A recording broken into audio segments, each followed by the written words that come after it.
दो चीजें हैं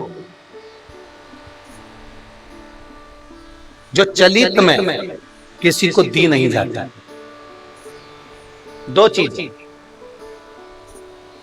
आरती शिव महापुराण की कथा आप लोग सुन रहे हैं, बड़े ध्यान लगाकर सुनना। दो चीजें हैं जो चलित में किसी को दी नहीं जाती। एक अपने घर का तवा। तवा जानते हो, जिस पर रोटी बनाती। कोरा तवा है, उस पर आपने कभी रोटी नहीं बनाई है तो आप किसी को दे सकते हो, मना नहीं। और यदि जिस तवे पर घर के अंदर रोटी बन चुकी है, जिस तवे पर रोटी उतर चुकी है, उस घर के तवे को किसी को नहीं दिया जाता। क्यों? क्योंकि घर में जो बच्चे हैं वो बीमार की बीमार बने ही रहते हैं, वो कभी स्वस्थ नहीं हो सकते, कभी नहीं हो सकते। अगर एक बच्चा बीमार है तो दूसरा ठीक होगा, दूसरा बीमार है तो तीसरा ठीक होगा, तीसरा है तो चौथा बीमार पड़ेगा, ये निश्चित। दो चीजें चलित में किसी को नहीं दी जाती, एक तवा, दूसरे नंबर की कढ़ाई। घर में जो कढ़ाई होती है जिसमें आप सब्जी बना ली है, कोई सामग्री तल ली आपने, पूड़ी बना ली, कोई सब्जी बना ली, कोई हलवा बना लिया, सीरा बना लिया, कोई पदार्थ बना लिया। कोरी कढ़ाई है ना, आपकी मर्जी पड़े उसको दे दो, चले। कोरी कढ़ाई है ना, आप किसी को भी दे सकते हो।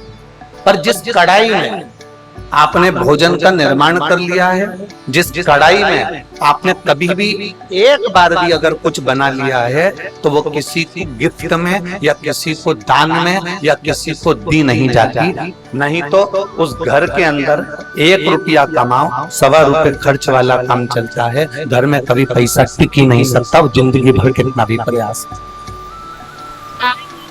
वो अपने जीवन में कितना भी प्रयास कर ले, घर में पैसा नहीं टिकेगा। वो भले कुबेर का खजाना लेकर आ जाए, चाहे वो दुनिया का भंडार भर कर ले जाए, पैसा आएगा जाएगा, घर के अंदर टिक नहीं।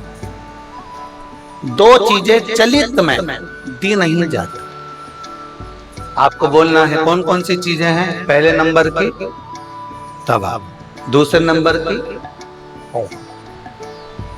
हमारे यहाँ ये दो चीजें दी नहीं जाती, हम इसको देते नहीं, देना नहीं।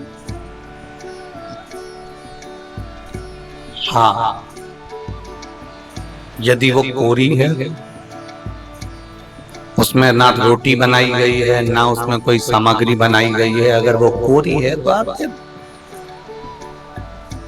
पर यदि एक बार भी अगर वो प्रयोग में आई है तो वो नहीं, उसको देते नहीं, उसको दिया नहीं था। शिव पुराण।